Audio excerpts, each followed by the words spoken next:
Test, test. Thank you.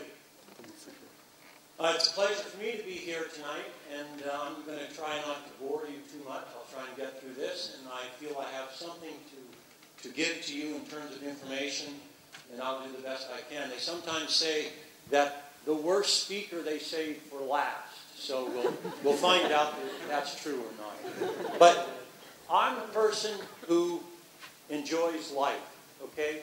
I love life. I'm in love with life.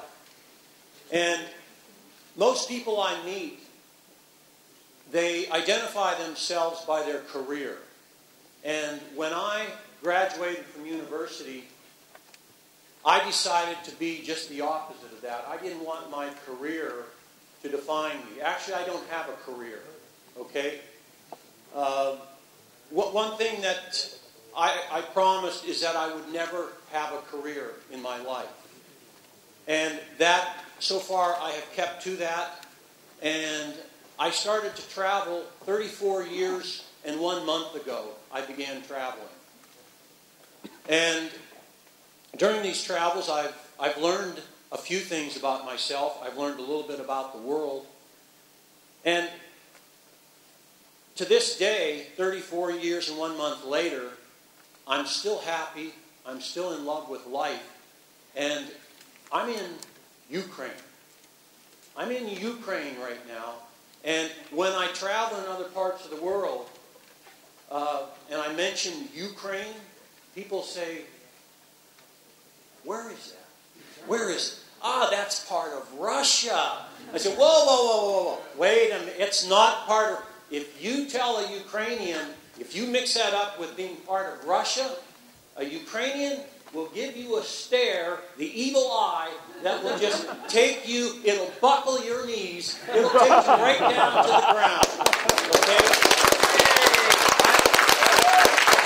I tell them, don't confuse Ukraine with Russia. They are different. Ukraine is a country to experience. It's a culture to immerse yourself in. And that's what I've been trying to do. It's a destination. It's a land of people who are proud.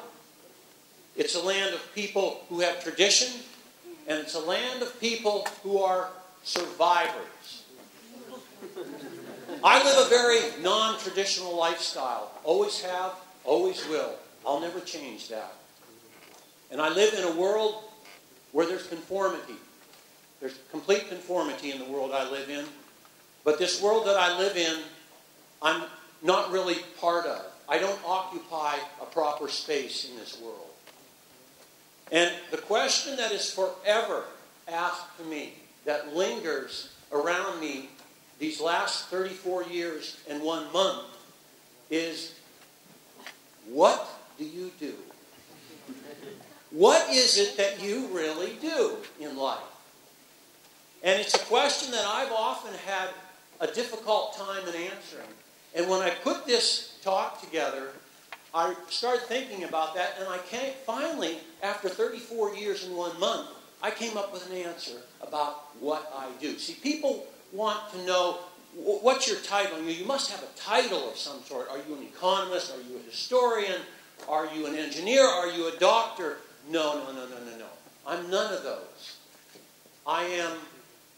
I'm an abstract artist of the mind that lives to experience. Now, what is that?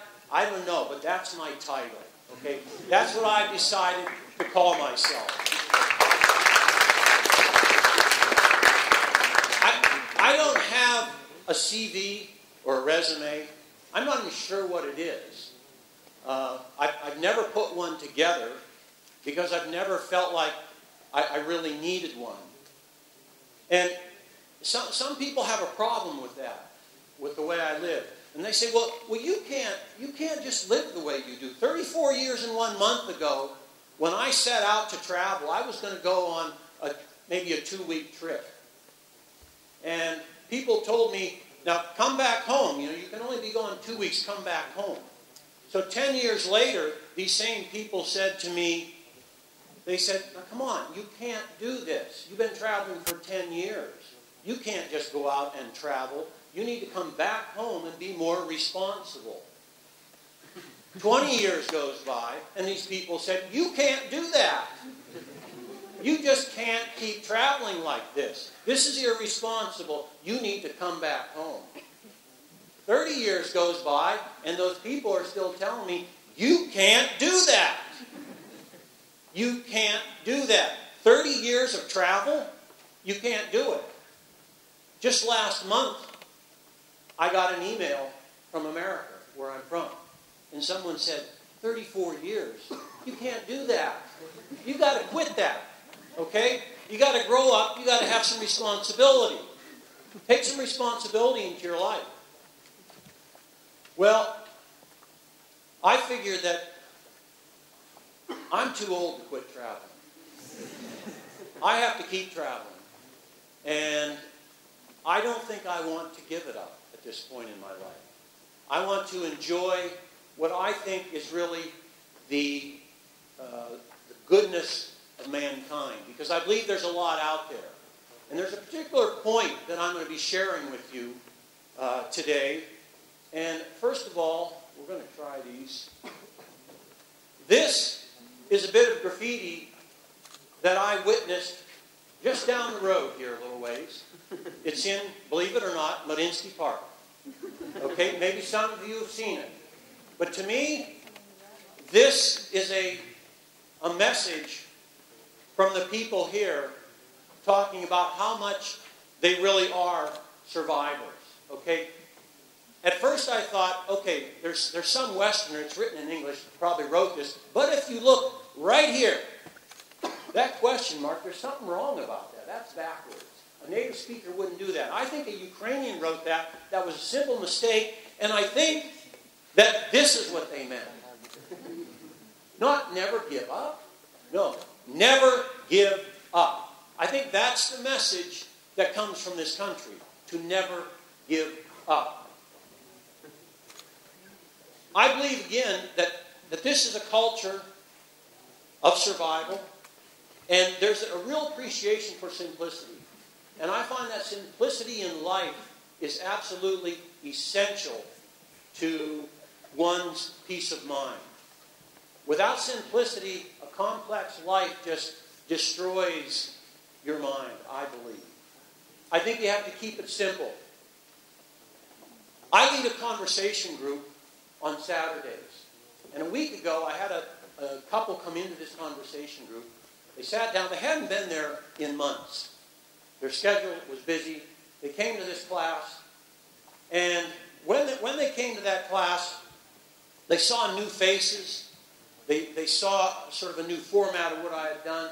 We're talking in the class, and one of the students comes in late to the class. And everybody sort of stands up, and they're applauding this guy for coming in. And these people wondering, what is going on here? Maybe this is some celebrity that he's brought into the class or something. Well, it wasn't a celebrity. It was someone who came in late. Now, as you know, Ukrainians, I'm not sure if I know a Ukrainian who's ever been early. They come in late. Okay? And as a Westerner, it was a little difficult for me to quite accept that. But I figured, you know what? I'm a minority in this country. I better learn to live with what's here, or I should leave. And so I got to thinking about that. Let's turn something that in my mind is a negative into a positive. So I'm thinking about this whole thing about people being late. They're late.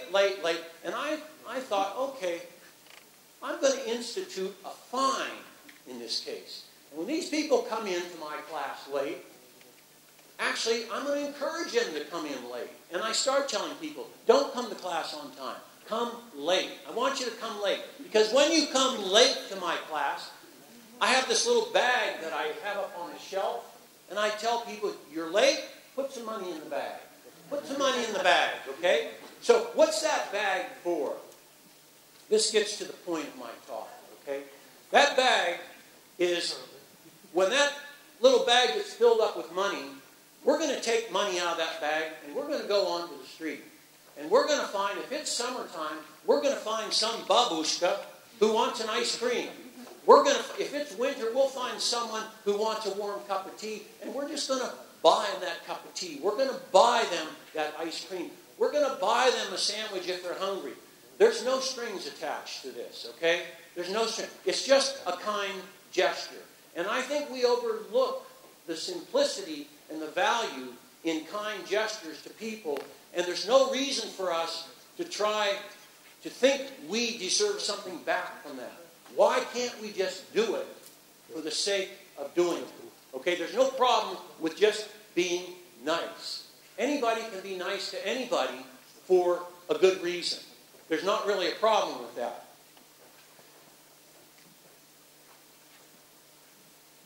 Nothing in life is free.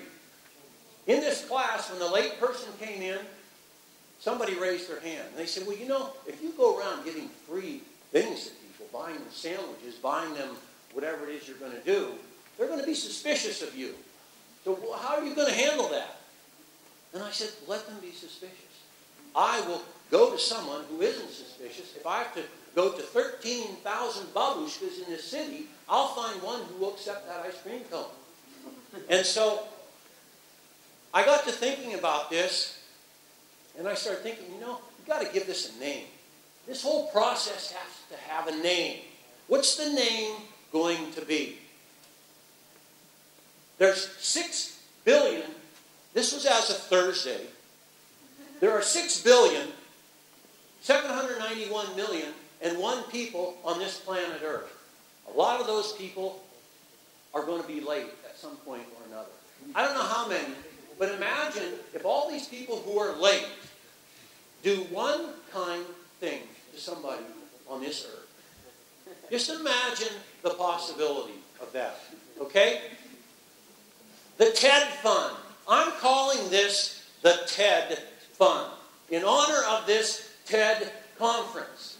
This act of kindness, this gesture, we're going to call it the TED Fund. And we're going to begin with this right here today. Right now, we're making history. You're making history now. Because this TED Fund is an acronym for Thoughtful Exchanges Develop Future Universal New Directions. Okay? You are part of history right now. Every one of you in here. And we are going to try and implement this around the world. You know, a word that I've heard here tonight oftentimes is the word global. Global this, global that, global this, global communications, global warning, global telecom, global everything. Well, we're going to start a global movement at this TED conference. Now, in the release that I've signed, in order to stand up here and speak to you, paragraph 1, the last line, paragraph 1, talks about the TED event and its host taking your message to a global audience. Now, I'm going to challenge this guy, Ted. I don't know who Ted is. I wish Ted would come up here so I could talk to him right now. I want Ted, I'm going to challenge Ted personally to take this message and the TED Fund global. I want it all over the internet. I want it on YouTube. I want it everywhere in the world. I want 6,791,000,001 people. I want them doing kind gestures for everybody. Why can't we start? And it's going to start here in Ukraine. It's going to start here in Ukraine. Okay? Whenever somebody is late for something, the TED Fund has to be activated. You have to do something nice for someone. Okay? We lose sight of the simple fact that it doesn't take much to create a smile. And I think there's no reason why we cannot do something for someone and not expect a return. When you're walking down the street, you see people who don't look so happy. You see someone coming at you with a pair of lonely eyes. Why not think about these people, okay? You know, the other day I had one of the greatest experiences I've ever had in Ukraine. I was working out in a park, and one of the things I do in the park is that there's an exercise that I do, and you've seen in some of these parks that they have these bars, a bar here and a bar here. You sit on the bar and you do these crunches, okay? So I'm on this bar, and I'm doing these crunches. And there's some kids watching me. There's some little boys who are watching me. And I'm kind of watching them. And I'm smiling at them. And the boys start giggling and laughing, and they're pointing at me, and they're talking to each other. And I'm doing these crunches, and I stop, and I pointed at one. And I said, and the boy, he looks at his friends, and they start giggling. So the boy comes up, and I continue my exercises, and he's looking at me. And I go like this. So he sits there, and kids are impressionable. He sits there, and he starts doing these crunches with me. And I'm looking down. His buddies are all watching us, these little kids. I'm looking down, and there's a bug on the ground. And I stop, and I look at this bug. That kid stops. He looks at the bug. And the kid gets up, and he looks at the bug. He's just looking at the bug. And then his friends all come running over. They want to know, what's going on there? What's that kid doing? So we're watching. I'm trying to hold back from laughing. This bug crawls over onto the kid's shoe. It crawls up the kid's shoe. It comes up his pant leg. It comes up his jacket. The bug crawls up onto his neck. It crawls up onto the side of his face. It crawls right up onto his ear. At that point, the kid takes his hand, and he goes like this. He takes his other hand, and he holds it out here. Like he's expecting the bug going in one side and coming out the other side. Okay? And that's the simplicity in a child's life. We've lost that as adults. Okay? We need to return to these simplistic values. We need to see the world from the eyes of that child who thinks that bug's going in one ear and coming out the other. He's going to catch it and give it to his friends so they can do the same thing. There's so much that we lose as we grow up and become adults. And I think that we have to remember this TED Fund is something I truly want to activate today. I'm challenging every one of you in here to activate this TED Fund when you're late or when someone else is late. And just to start it, initially, I'm saying, do a kind gesture for someone. Do something. I don't know any female in Ukraine that does not like chocolate. This is a piece of American dark chocolate. Okay? Young man, right there in the tan. I want you to take this chocolate. It's okay. It's good chocolate.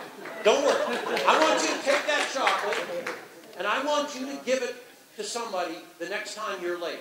Okay? Don't eat it now. Give it to someone. When you're late, give it to somebody. Okay? And then you take this one, and you give it to that person, and you tell them to do the same thing. And tell them about the TED Fund. You have to explain the TED Fund. Okay? If you don't explain the TED Fund, nobody's going to get it. You have to explain it to everybody. And we got a lot of people in this room. We can make a lot of change. I mean, wouldn't it be great if tomorrow morning you picked up the newspaper and you saw war in Iran and Iraq ends. Americans give ice cream to Muslims. Wouldn't it be great? The war stops. Then another article appears, Iran and North Korea are next. There's so much we can do. And I think that right now I want to share with you some ideas that I have, that I've learned in 34 years and 1 month of traveling around the world. These are simple ideas. They're nothing earth-shattering, but they're things that we forget about. We don't remember these things. Okay? The first is, and these are things I should say that you should never give up in your life. Never give up the willingness to succeed You define what success is. Everybody, of these 6,791,000,001 people who are on this planet, everyone will give you a different definition for success. You define it, but don't give it up. Don't give it up. Never give up improving yourself. Never give up improving yourself. Never give up on others. We're all social animals in here. We're all social animals. We love interaction with other people. Everybody here does. Some of us like more of it, some like less of it. But never give up. Never give up gathering knowledge. It opens doors, minds, and hearts. The day you quit learning is the day you die. You can be walking the street, but if you're not learning anything, if your mind's dead, you're as good as dead to me as anything else. You have to keep your mind open. You have to be learning things. You're all here today because you want to learn something. You want to learn a new idea. I don't think anybody's dead in here yet. We'll know when you leave. If you're still sitting there, I'll know you're dead. But I think everybody is alive. Never give up your ability to help others and contribute to society. We're all members of society. All of us. Let's contribute. Let's make it a better place. Okay? Never give up, in spite of the bad, the goodness of mankind. There is an inherent goodness in mankind. Never give up exercising and good eating habits, for obvious reasons. Never give up positive thinking. We have to think positively. If we don't think with a positive nature, we're done. Never give up that which stimulates the mind. This is the most important thing on here. Destroy that evil. Get rid of it. You don't need it. Okay? And don't, please, I beg you, I'm down on my knees again. Don't give the TV to somebody else. Because you destroy them.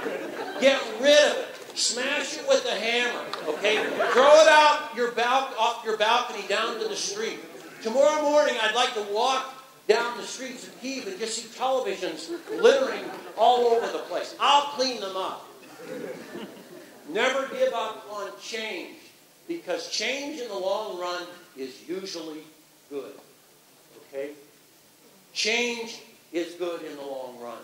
Never give up influencing others in positive ways.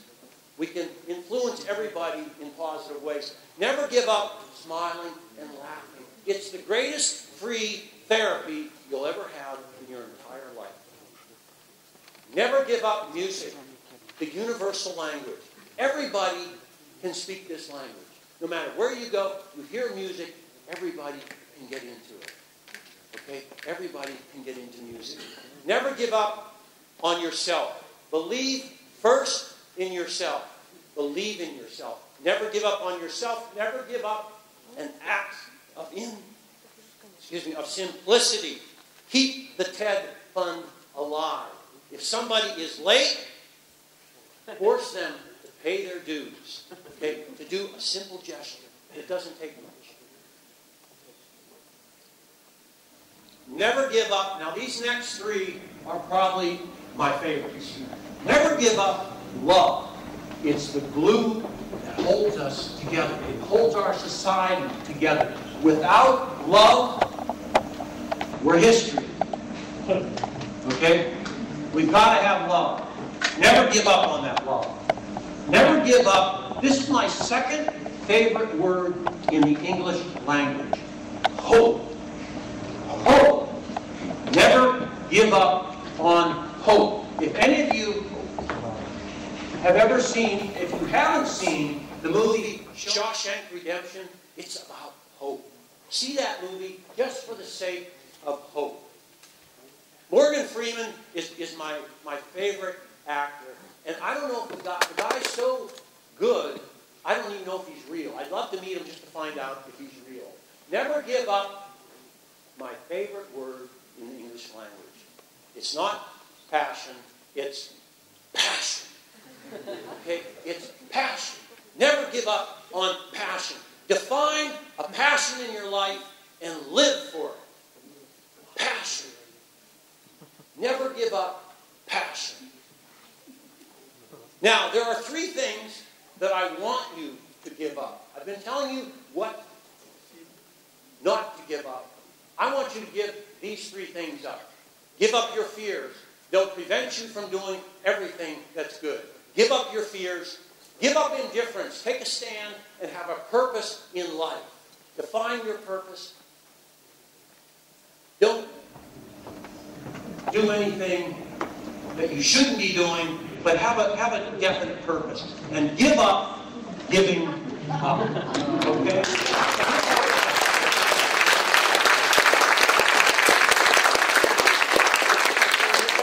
In conclusion, I just want to say that the world needs change. The world needs people's ideas to change. People in this room can start to change tonight with the TED Fund.